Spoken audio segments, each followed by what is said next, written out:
مڈیالہ jail کے باہر کھڑے ہیں اور آج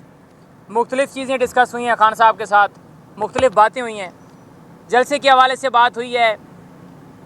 کیس جو ہے وہ بھی چل رہا ہے، اس پہ بھی تفصیلات دی جائیں گی، اور اس کے بعد جو اسٹیبلشمنٹ سے مذاکرات کے حوالے سے بھی جو ہے وہ بھی بات ہوئی ہے کہ اس کے اوپر خان صاحب کا کیا موقف ہے، اور اس کے ساتھ ساتھ جو ہے وہ ہمارا اگلے پروٹیسٹ کون سے ہیں، کہاں پر ہیں، اور جو آج وہ رات کو ایک قاضی صاحب کے حوالے سے ایک ویڈیو بھی چل رہی تھی تو اس پہ بھی بات ہوئی ہے۔ توشہ خانہ کیس کی اڈیالہ جیل میں جو سماعت تھی اس میں آج جو بیلز تھیں ان کے اوپر آرگیومنٹس جو ہے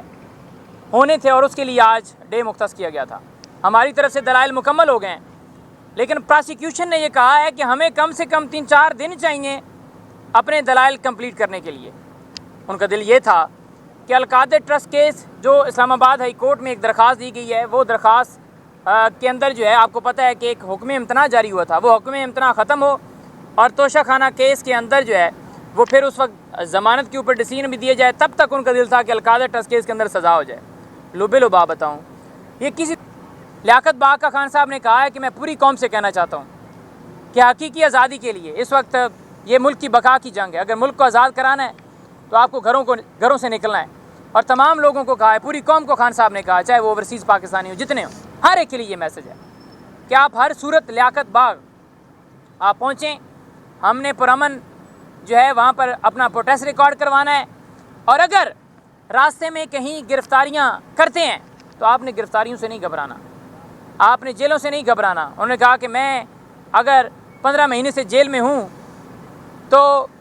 کسی کو کوئی ٹینشن لینے کی ضرورت نہیں ہے، پریشانی لینے کی ضرورت نہیں ہے کہ بڑا مشکل ہوتا ہے جیل میں رہنا۔ جب آپ کے پیچھے آپ کے ذہن میں مقصد ہوتا ہے تو پھر یہ جیلیں آپ کو ڈرا نہیں سکتی، تو آپ نے گھبرانا نہیں ہے، ڈرنا نہیں ہے، اور آپ نے آنا ہے۔ تو میں سب کو کہنا چاہتا ہوں کہ اگر راستے میں کنٹینر رکاوٹیں ڈالتے ہیں تو آپ وہ رکاوٹیں ہٹا کر اس جلسہ کا پہنچیں، کیونکہ یہ آئین آپ کو حق دیتا ہے پرامن احتجاج جلسہ ریلی کرنے کا، اور یہ اس وجہ سے اجازت نہیں دیتے کیونکہ جو انہوں نے کیا ہے، یہ میں نے پہلے آپ کے سامنے رکھا تھا 8 فروری 9 مئی اور سارا کریک ڈاؤن، کہ وہ ساری چیزیں کھلے نہیں۔ پھر میں آپ کے سامنے یہ رکھنا چاہوں گا کہ خان صاحب نے کل یعنی جمعے کے روز یہ کہا ہے کہ لائرز جتنے ہیں وہ سپریم کورٹ کے سامنے انشاءاللہ تعالی جو ہے وہ پروٹیسٹ کریں گے، عدلیہ کی آزادی کے لیے کریں گے، اور دوسرا ہفتے کو یہاں پر ہے، اور اتوار کو ہمارا پروٹیسٹ جو ہے وہ کراچی میں ہو رہا ہے۔ خان صاحب نے بڑا واضح آج کہا ہے کہ ہماری جو پروٹیسٹ ہیں، جو ہماری موومنٹ ہے، وہ اب انشاءاللہ تعالیٰ اس میں ہم نے تیزی کرنی ہے، اور یہ سلسلہ جو ہے آپ دیکھیں گے کہ اگلے ہفتے بھی اس میں طول آئے گا، بڑھے گا، اور اس کو ہم نے بڑھانا ہے۔ ابھی پولیٹیکل لوگ جو ہیں وہ گئے ہوئے ہیں، 6 لوگ وہاں پر ملنے کے لیے گیٹ پر کھڑے ہیں، 2 بجے کا ٹائم ہوتا ہے، اور خان صاحب نے کہا کہ 1 مہینے سے میری ملاقات کی اجازت نہیں دی گئی، 1 مہینے سے وہ نہیں مل پا رہے۔ اسٹیبلشمنٹ پنڈی اس کو آج تک سپریم کورٹ کے اندر قاضی فائز عیسیٰ صاحب نے کیوں پروڈیوس نہیں کیا؟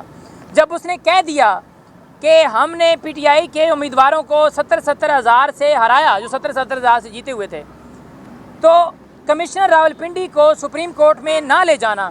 یہ واضح ثبوت دیتا ہے کہ آپ گناہگار ہیں، جو وہ ٹھیک کہہ رہے ہیں۔ اگر آپ سچے ہوتے، جو اس نے کہا کہ کمشنر راولپنڈی اور چیف جسٹس اور جو چیف الیکشن کمشنر ہے یہ دونوں انوالو ہیں، اگر آپ سچے ہوتے تو انہیں بلاتے اور ان سے گواہی لیتے۔ آپ نے اس لیے نہیں بلایا کیونکہ یہ ڈاکے کے جو ڈالا گیا اس کے اوپر آپ نے پوری پشت پناہی کی ہے۔